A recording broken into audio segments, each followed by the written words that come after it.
Welcome to the Equine Energy Medicine Podcast with your host, Audrey McLaughlin. Welcome to what I think is episode 45 of the Equine Energy Medicine Podcast. I'm your host, Audrey, and today we're talking about inflammation and inflammatory ingredients. So it's been a bit of a discussion on online, on social media, and I thought it would be great to do an episode talking to you all about inflammatory ingredients and what ingredients are inflammatory. We're going to talk about soy, rice bran, grain, sugar. That's a big one because a lot of people with performance horses think they need grain and sugar, and corn ingredients today. But first, before we dive into today's episode, let me thank our sponsors. This episode and all of our episodes are sponsored by Vism light pads. These things are amazing. They are wearable light pads for your horses that have all the colors: red, blue, green, and near infrared. They have the ability to mix and match them, so you can do blue and infrared, red and infrared, or mix and match all the colors. They are completely cordless because horses and cords are a bad combo. The pads are third-party independent tested and come with a 1-year warranty. Now, what makes these things stand out is that they have the no-jar frequencies pre-programmed in them for easy selection. It is an amazing tool, and I'm telling you, the combination of the pads and the frequencies is an absolute game changer. If you don't think so, try them on your own aches and pains first. Believe me, your horse is getting relief.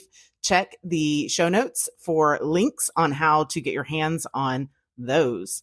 You can also check out my TikTok, as I have videos of me using those pads on my own horses and client horses as well. This show is also brought to you by Paddock Blade. Paddock Blade has been making paddock cleaning easy since 2016. It is the fastest, quickest, and easiest way to keep your pasture poo-free, your horses happy and healthy, and keep those fecal egg counts down, worm flies at bay. So Paddock Blade does this really cool thing where they ensure that they have premium quality manufacturing because they manufacture them locally across the world. So wherever you are and you order, I'm in Texas. If I order a Paddock Blade, my Paddock Blade is made in Texas, which is super cool. They also back their word with a lifetime warranty. This little gizmo saves you 3 to 5 hours a week, 6 to 10 days a year, so that you can do more of the things you love and less of the things you don't love to do. So make sure you search Paddock Blade today. Use code EQM100 to get $100 off and free shipping, and that's for a limited time only. Can't wait to see you guys out there using your Paddock Blades. Okay. Let's dive into inflammation. So inflammation often gets a really bad rap, right? Inflammation, we only hear negative things about inflammation. The interesting thing about inflammation is that, yes, it can be really bad, but it's also what allows the body to heal from everything, including normal exercise. So when your horse is building muscle, when you're legging your horse up this time of year, your horse is using inflammation in a good way to repair those muscles and make them bigger and stronger so that they can be faster or jump higher or go further the next time. Where we get into some trouble, not just some trouble, but a lot of trouble, is in the nutrition that we give our horses that allows them either to contribute to the negative inflammation in their body or help them bounce back from inflammation and heal faster. You can think of just one aspect of inflammatory ingredients by their omega-6 to omega-3 ratios. Now, omega-3s and omega-6s are both required in the equine diet. They're required in the equine body. However, they have to be in a really particular ratio, and we want omega-3s to be considerably higher than omega-6s. Omega-3s are the anti-inflammatory omegas. Omega-6s are the inflammatory omegas. So if we just look at our ingredients that we're going to talk about today, and if you want a full list of ingredients to watch out for, definitely grab my quick and dirty guide. It's less than a cup of Starbucks. You can find that linked in the show notes as well. So if we start with soy and we just look at the omega-6 ratio to omega-3 ratio of soy, that ratio is 6-1, meaning for every 6 omega-6s, there is 1 omega-3. That is an inverse relationship, meaning there are too many omega-6s for omega-3s. Compare that to forage, to grass, and there's different kinds of grass hay. So this is an average, an estimate. There's 1 omega-6 for every 4 omega-3s. That is an anti-inflammatory food. Hint, it's also really good horse food, right? If you look at other things like corn, 50 to 1, grains are in the 20s to 1. So that's just one reason why we don't want to feed those ingredients. If we look at soy in particular, it's almost all GMO. It is one of the most heavily pesticided crops. And if you're in my Nutrition for Horse Owners class or my Nutrition for Professionals class, you know that for some horses, pesticide load can be, something that we really, really have to deal with along with heavy metal load. So GMO, heavily pesticide sprayed, heavily fertilized, and also extraordinarily processed. It takes a lot of processing to get a single drop of oil from soy. Okay. Same thing with canola and all these other rancid seed oils that are included as fillers, as cheap fats in these equine feeds. Those are not something that you want to be giving your horse on a daily basis. Some people will say, well, it's better than this, and well, it's better than that. And sure, is soy better than corn? Absolutely. Is it better than grain? Maybe, but it's still not good. That doesn't make it good, right? And when we're trying to eke out every last bit of performance, every last bit of longevity, every last bit of health for these animals, it's just not ever going to be something that you want to put in their diet. The next one that I get asked about a lot is rice bran. Rice bran has a similar omega-6 to omega-3 profile where it's inverted. There's too many omega-6s and not enough omega-3s. The other problem with the rice bran, and this seems to be little known, coming from the human health community, it's been known for a long time that you don't want to eat brown rice. You don't want to eat rice bran. Brown rice and rice bran, the bran is the brown stuff from the outside of the rice. And there is a reason why ancient cultures around the world took the bran, shaved the bran off the rice and made white rice. It's because the bran is where all the toxins live.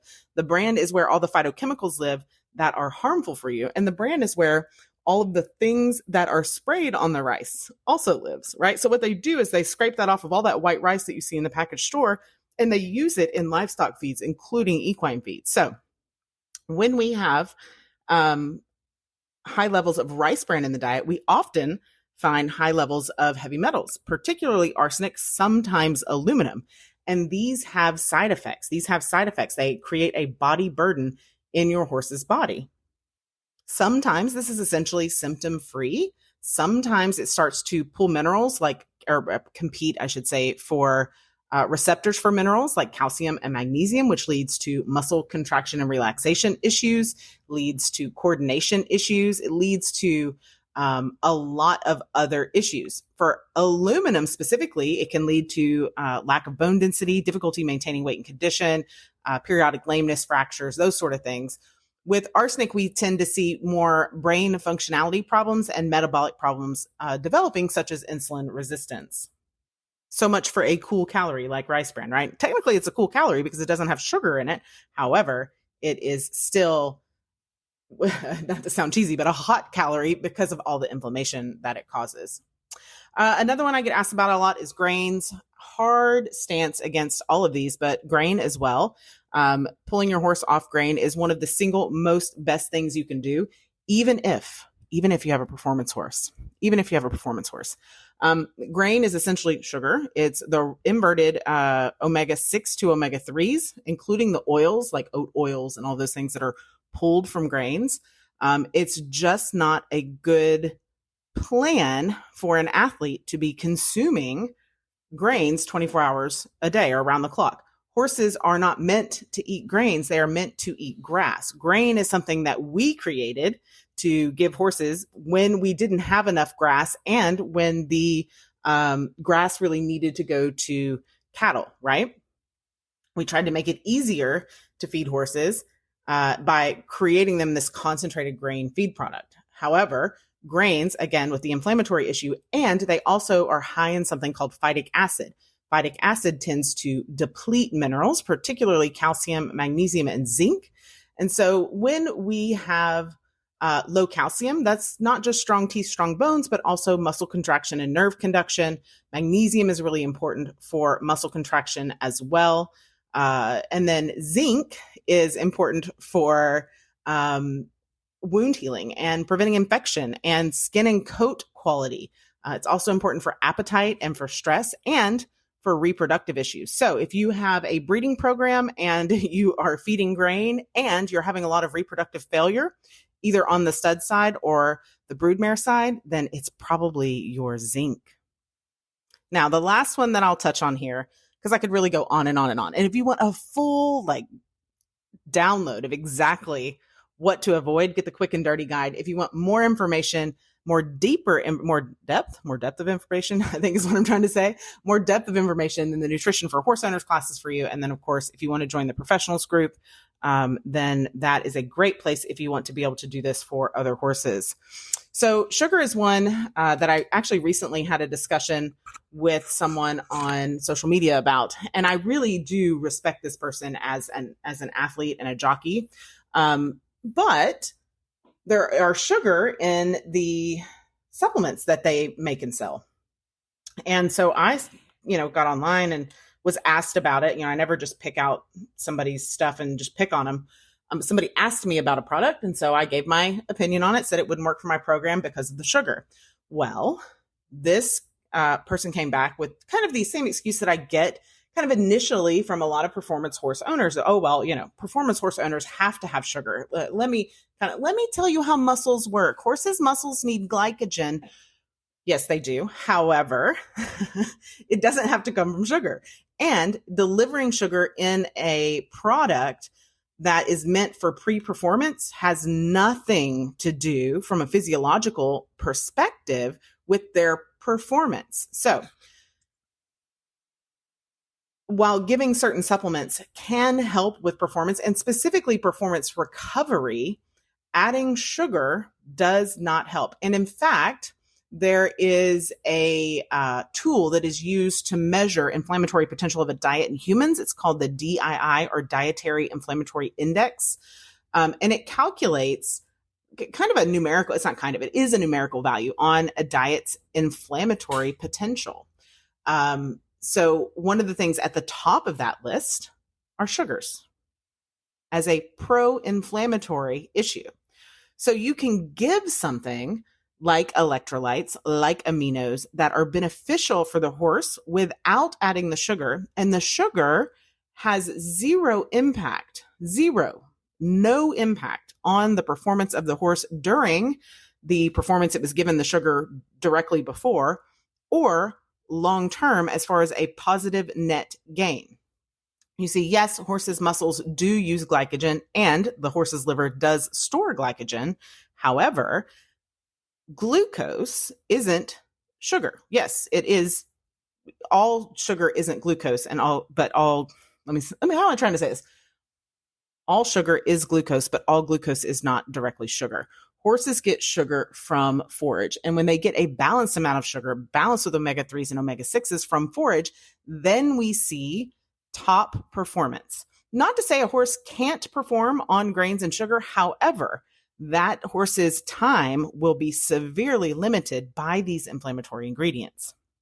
Horses have evolved to live on grass. And if your horse is living on grain and sugar, that was something that horse had to get used to. It's not what they are supposed to intake. A horse can cope. Most horses can cope with some sugar. But if you are trying to produce a top performer, no matter your discipline, no matter what events you compete in, whether they are speed or endurance, high sugar is not the way to go. You don't want your athlete coping with their diet. You want your horse's diet to be supportive, to be nourishing, to be healing for them, because sugar causes damage to their body. When your horse enters the alley or, steps up to whatever event you are in, whenever you enter the arena, your horse's recruitment of muscle fibers that leads to that smooth, coordinated movement has already been predetermined. As the horse moves faster for a short period of time, or, at a slower speed for a long period of time, either as speed increases or duration increases, they utilize more glycogen from their muscles and utilize more glycogen from their liver. This is already predetermined, and giving a horse sugar an hour or 2 hours prior to an event does not impact that event. These horses are using something called anaerobic glycolysis for energy for energy generation. And when they have fatigue, if they run out of energy during the short duration or the higher speed short duration or the slightly lower speed longer duration, that fatigue is from lactic acid accumulation, not glycogen depletion, assuming that they are well fed and nourished appropriately with an anti-inflammatory forage diet. Horses that go on to beyond a short burst speed event and into more of not a traditional endurance event where they're going 100 miles, but into longer events, they actually shift from the anaerobic glycolysis energy to aerobic energy production. Okay.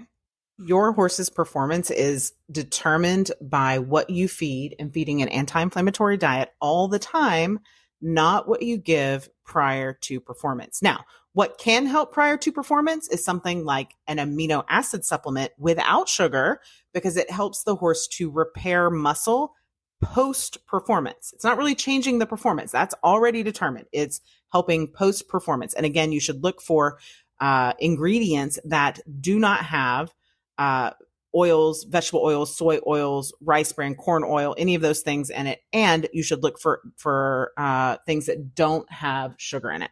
So hopefully that helps. Hopefully that provides some insight for your equine athlete. If you have any questions, be sure to send them in, and I will see you guys next time. Thanks for listening to the Equine Energy Medicine Podcast. Ratings and reviews are always appreciated. We'll catch you in the next episode.